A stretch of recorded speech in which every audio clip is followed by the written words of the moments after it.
नमस्कार दोस्तों, मैं हूं आद्य शंकर त्रिपाठी और मेरे चैनल पर आपका स्वागत है। तो दोस्तों, आज हम बात करने वाले हैं धारा 125 सीआरपीसी, जो पुरानी सीआरपीसी थी हमारी दंड प्रक्रिया संहिता। इसमें भरण पोषण के प्रावधानों का वर्णन है। आप सभी जानते हैं कि 1 जुलाई से जो है हमारी ये दंड संहिता और दंड प्रक्रिया संहिता दोनों के नाम बदल दिए गए हैं और बहुत सारी धाराओं में परिवर्तन भी कर दिए गए हैं। तो जो भरण पोषण के मामले होते थे, उन भरण पोषण के मामलों को जो नया नया जो कानून है दोस्तों, उस कानून में कौन सी धारा में उसकी व्याख्या की गई है और क्या प्रावधान उपलब्ध है, ये मैं आपको आज इस वीडियो के माध्यम से पूरा धारावाइज विस्तार से बताने वाला हूं, जिसे आप जरूर शुरू से अंत तक देखना ना भूलिएगा। हमारे नए दर्शकों से आग्रह है कि हमारे चैनल को सब्सक्राइब जरूर कीजिएगा। यदि आप सब्सक्राइब करते हैं तो नित्य नए नए कानून की जानकारियां आपको मैं देता रहता हूं। बहुत सारे वीडियो मेरे चैनल पे उपलब्ध हैं, जो आपके दैनिक जीवन में, कानूनी जीवन में या कहीं पर भी आप उसको उपयोग में ला सकते हैं, प्रयोग में ला सकते हैं। तो जो सीआरपीसी थी दोस्तों, सीआरपीसी से मतलब है भारतीय दंड प्रक्रिया संहिता। अब उसका नाम बदल करके रख दिया गया है भारतीय नागरिक सुरक्षा संहिता। तो भारतीय नागरिक सुरक्षा संहिता जो होता है दोस्तों, इसको BNSS भारतीय नागरिक सुरक्षा संहिता, ये नया नाम दिया गया है दोस्तों। तो पहले जो धारा 125 थी, वो अब धारा 145 और 146 हो गई है। तो धारा 125 में क्या था, पहले तो आप ये जान लीजिए दोस्तों। धारा 125 में किसी भी महिला को, स्त्री को, माता को, पिता को, जो कि अपना भरण पोषण करने में सक्षम नहीं है, उनको भरण पोषण दिलाए जाने के प्रावधान का प्रावधान उपलब्ध था। जैसे मान लीजिए किसी ने अपनी पत्नी को छोड़ दिया है, या पत्नी से तलाक हो गया है, या कई पुत्र हैं, अपने बुजुर्ग माता पिता का भरण पोषण नहीं कर रहे हैं, तो पुत्रियों का भरण पोषण नहीं कर रहे हैं, तो ऐसे जो व्यक्ति हैं, वो अदालत का सहारा लेकर सीधे परिवार दाखिल करके मजिस्ट्रेट के यहाँ भरण पोषण प्राप्त करने के अधिकारी होते थे। तो ये जो प्रक्रिया है दोस्तों, पहले सीआरपीसी में 125 में थी, अब वो 145 और 46 में ये प्रावधान उपलब्ध है। इसका जो है डिटेल मैं आपको बता देता हूँ दोस्तों। ये भारतीय नागरिक सुरक्षा संहिता 2023 जो 1 जुलाई 2024 को लागू हुई है, ने आपराधिक प्रक्रिया संहिता क्रिमिनल प्रोसीजर कोड को प्रतिस्थापित किया है, माने उसके स्थान पे इसको लाया गया है। इस संहिता में अध्याय 10 में पत्नियों, बच्चों और माता पिता के भरण पोषण के आदेश के बारे में विस्तार से बताया गया है दोस्तों। तो जो नया कानून है उसमें ये 144 और 145 में लाया गया है। धारा 144 इस अध्याय का एक महत्वपूर्ण प्रावधान है, जो प्रथम श्रेणी के मजिस्ट्रेट को यह अधिकार देती है कि यदि कोई व्यक्ति जिसके पास पर्याप्त साधन नहीं है, अपनी पत्नी, वैध या अवैध संतान या माता पिता का भरण पोषण करने से इनकार करता है या उपेक्षा करता है, तो उसे उनके भरण पोषण के लिए मासिक भत्ता देने का आदेश जो है प्रथम श्रेणी के मजिस्ट्रेट दे सकते हैं। इसमें पत्नी और वैध बच्चे हों या अवैध बच्चे हों, वो दोनों जो है भरण पोषण पाने के अधिकारी हैं, और साथ में इसमें माता पिता को भी जोड़ा गया है। पहले भी था। यह धारा यह सुनिश्चित करती है कि जो लोग आर्थिक रूप से सक्षम हैं लेकिन अपने आश्रितों का समर्थन नहीं कर रहे, भरण पोषण नहीं कर रहे, तो उन्हें कानूनी रूप से ऐसा करने के लिए बाध्य किया जा सकता है। धारा 144 के बारे में हम ये जो वीडियो बना रहे हैं, इसे हम बिल्कुल थोड़ा संक्षेप में समझाते हैं। क्या वीडियो लंबा हो जाता है तो लोग उसको इग्नोर करते हैं और पूरा नहीं देखते हैं। जब तक आप पूरा देखेंगे नहीं, आपको समझ में आएगा नहीं दोस्तों। तो एक्चुअली धारा 144 जो व्यवस्था दी गई है भारतीय न्याय संहिता में, वो क्या है BNSS में। धारा 144 में भरण पोषण के दावे की शर्तें बताई गई हैं, जिसमें यह भी शामिल है कि दावा करने वाले को खुद के भरण पोषण में असमर्थ होना चाहिए, क्योंकि जो दावा कर रहा है वो व्यक्ति अपना भरण पोषण, खुद का भरण पोषण करने में असमर्थ होना चाहिए। वो पत्नी भी हो सकती है, वो बच्चा भी हो सकता है, वो माता पिता भी हो सकते हैं। इसमें पत्नी की परिभाषा में तलाकशुदा महिलाएं भी शामिल हैं, जिन्होंने पुनर्विवाह नहीं किया है। यदि वह तलाक के बाद पुनर्विवाह कर ली हैं तो वह भरण पोषण के अधिकारिता नहीं रखती हैं। और मामले की लंबित होने के दौरान अंतरिम भरण पोषण के लिए भी इस धारा में प्रावधान किया गया है दोस्तों। यह धारा उन मामलों के लिए भी प्रावधान करती है जहां दोषी आदेश का पालन करने में विफल रहता है। यदि कोई व्यक्ति है जिसको अदालत ने ये ऑर्डर कर दिया है कि भाई आपको ये भरण पोषण की राशि देनी है और वो उसमें चूक करता है, विफल कर रहता है, आनाकानी करता है, तो उनके लिए भी इस धारा में प्रावधान दिया गया है। तो दोस्तों इसमें पर्याप्त कारण नहीं होता और विशेष परिस्थितियां जैसे पत्नी का पर स्त्री गमन, एडल्ट्री में होना, आपसी सहमति से अलगाव और पति के साथ रहने से इनकार करने के लिए विशिष्ट प्रावधान दिए गए हैं। भारतीय नागरिक सुरक्षा संहिता 2023 की धारा 144, 145 और 146 पत्नियों, बच्चों और माता पिता के भरण पोषण के लिए एक व्यापक कानूनी ढांचा प्रदान करती है। ये यह सुनिश्चित करती है कि जिनके पास पर्याप्त साधन नहीं है वे अपने पारिवारिक दायित्वों की उपेक्षा नहीं कर सकते। धारा 144 भरण पोषण के दावे के लिए वे बुनियादी आधार स्थापित करती है, माने धारा 144 के आधार पर ही आपका एप्लीकेशन प्रस्तुत होगा। जबकि धारा 145 और 146 जो है प्रक्रियात्मक पहलुओं, क्षेत्राधिकार, माने किस प्रक्रिया में उसको प्रस्तुत करना है, उस न्यायालय का जुरिडिक्शन है कि नहीं है, भरण पोषण आदेशों में संशोधन करना है, यदि पहले कोई आदेश दे दिया गया है और उसमें बाद में परिस्थितियां बदल गई हैं, तो इसलिए जो है 145 और 146 का उपयोग किया जाता है दोस्तों। उसमें इन प्रक्रियाओं का उल्लेख है। 145 भरण पोषण आदेशों के लिए क्षेत्राधिकार और प्रक्रिया बताता है दोस्तों। इसी प्रकार 145(1) में भारतीय नागरिक सुरक्षा संहिता 2023 की धारा 145 में धारा 144 के अंतर्गत कार्यवाही शुरू करने के लिए क्षेत्राधिकार का निर्धारण किया गया है।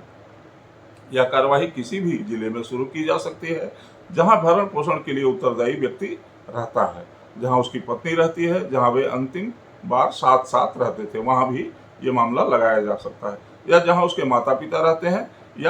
यह लचीलापन इसलिए सुनिश्चित करता है कि भरण पोषण की मांग करने वाला व्यक्ति स्थान के कारण अनावश्यक कठिनाइयों का उसको सामना ना करना पड़े। ऐसा नहीं कि बॉम्बे में रह रहा है लड़का तो आप बॉम्बे जाके मुकदमा फाइल कीजिए। आप कटिहार में रह रहे हैं, बनारस में रह रहे हैं, कानपुर, इलाहाबाद, छत्तीसगढ़, रायपुर, मध्य प्रदेश, आंध्रा, राजस्थान, कहीं भी रह रहे हो तो आप जहाँ रह रहे हैं आप वहाँ पर ये मुकदमा दायर कर सकते हैं।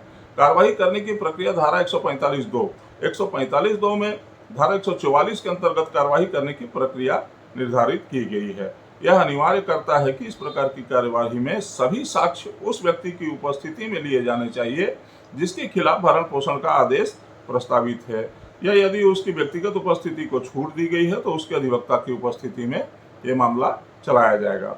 साक्ष्य समन मामले के लिए निर्धारित तरीके दर्ज किए जाते हैं जिससे यह सुनिश्चित होता है कि कार्यवाही औपचारिक और स्थापित कानूनी प्रक्रियाओं का पालन करती हो। हालांकि यह धारा एक्स पार्टी एक तरफा कार्यवाही के लिए भी प्रावधान करती है। यदि कोई व्यक्ति नहीं आता है, न्यायालय की वो करता है, उसमें हाजिर नहीं होता है, एक्स पार्टी हो जाता है, एक्स पार्टी से मतलब एक पक्षीय हो जाता है, तो भी ये धारा जो है उसके विरुद्ध कार्रवाई करने का प्रावधान उपलब्ध करता है। क्योंकि बहुत सारे लोग जो जानबूझकर सेवा से बचने के लिए, भरण पोषण देने से बचने के लिए अब अदालत में उपस्थित नहीं होते और ये सोचते हैं कि हम नहीं जाएंगे तो अदालत हमारे खिलाफ कोई आदेश पारित नहीं करेगा, लेकिन ये गलत धारणा है दोस्तों। अदालत आपके विरुद्ध एक्स पार्टी आदेश पारित कर सकता है और यदि एक्स पार्टी आदेश कर दिया जाता है तो इसे आदेश की तिथि से 3 महीने के भीतर अच्छे कारणों से हटाया भी जा सकता है। यदि आप मान लीजिए किसी बीमार हैं या किसी कारण से नहीं भी जा सके या कोई लीगल ऐसा कोई मामला है, कारण है जिसके कारण जो है आप उपस्थित नहीं हो सके, तो 3 महीने के अंदर आपको उसमें प्रावधान करता है कि उस एक्स पार्टी आदेश को हटाया भी जा सकता है, बशर्ते मजिस्ट्रेट के अनुसार उचित समझे जाने वाले शर्तों के साथ, जैसा कि विपरीत पक्ष को लागत का भुगतान करना पड़े। इसके लिए जो है इस 3 महीने के अंदर जो भी उसको कॉस्ट आएगा, जो है परिव्यय देना पड़ेगा आपको, तो उस परिव्यय को लेकर के अदालत उस आदेश को हटा सकती है, फिर से नए सिरे से सुनवाई को बैक करके वहाँ से प्रक्रिया लागू आगे कर सकती है। लागत के आदेश की शक्ति धारा 145(3) मजिस्ट्रेट को धारा 144 के अंतर्गत कार्यवाही में लागत के आदेश करने की भी शक्ति है। यह प्रावधान अदालत को गलती करने वाले पक्ष पर लागत लगाने की अनुमति देता है, जिससे यह सुनिश्चित होता है कि कार्यवाही का वित्तीय बोझ उचित रूप से वितरित हो। वही चीज़ है जो उसमें आपने असावधानी की है, त्रुटि की है, या न्यायालय में उपस्थित नहीं रहे और 3-4 महीना, साल भर, 6 महीना बाद आते हैं और कहते हैं कि भाई मैं बीमार था, या मैं विदेश गया हुआ था, या मेरे माता पिता बीमार थे, या जिन कारणों को भी आप दर्शाते हैं, तो उनसे अगर न्यायालय संतुष्ट हो जाता है तो उस अवधि का जो लागत है, जो कॉस्ट है, वो आपको विरोधी पक्षकार को देना होगा और तब जो है आपका केस रिस्टोर हो जाएगा। 146(1) जो है दोस्तों BNSS में परिस्थितियों में परिवर्तन, जैसा कि मैंने पहले ही बता दिया कि बहुत सारे केसों में क्या है कि आपकी मान लो तो परिस्थितियां, महंगाई बढ़ जाती है और आपको 1500 रुपया मासिक भत्ता निर्धारित की है केस ने, तब आपकी तनख्वाह 10,000 थी, आज आपकी तनख्वाह 70,000 हो गई है। तो ये परिस्थितियां बदलती है तो आप पुनः एक आवेदन पत्र लगाकर मजिस्ट्रेट को भरण पोषण का, अंतरिम भरण पोषण की राशि में संशोधन करने का उनको अधिकार है। यह प्रावधान मान्यता देता है कि वित्तीय स्थितियां बदल सकती हैं और अदालत को भरण पोषण आदेशों को तदनुसार समायोजित करने की अनुमति देता है। नागरिक न्यायालय के निर्णयों के कारण रद्दीकरण या भिन्नता धारा 146(2) यदि किसी सक्षम सिविल कोर्ट के द्वारा जारी किया गया कोई निर्णय धारा 144 के तहत बनाए गए भरण पोषण आदेश को प्रभावित करता है तो मजिस्ट्रेट को आदेश को रद्द या तदनुसार संशोधित करना आवश्यक हो जाता है। कोई अन्य न्यायालय कोई अन्य आदेश किसी उसमें दीवानी मामले में कर देता है तो उसको ये संशोधित भी कर सकते हैं, रद्द भी कर सकते हैं, बदल भी सकते हैं।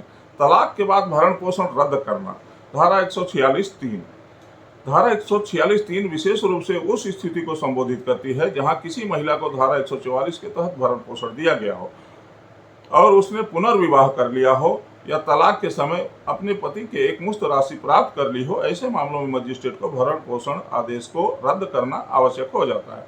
उदाहरण के लिए यदि महिला ने पुनर्विवाह किया है तो भरण पोषण आदेश उसके पुनर्विवाह की तारीख से रद्द हो जाएगा।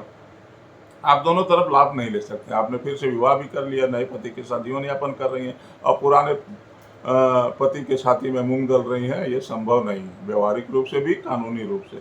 इसी तरह यदि महिला ने तलाक के समय देय पूरी राशि प्राप्त करी, बहुत सारे लोग क्या करते हैं कि जब तलाक होता है तो एक मुश्त राशि जो है 5 लाख, 10 लाख, 20 लाख जैसी जिसकी हैसियत हो ले लेते हैं और पूरी राशि प्राप्त कर लेते हैं।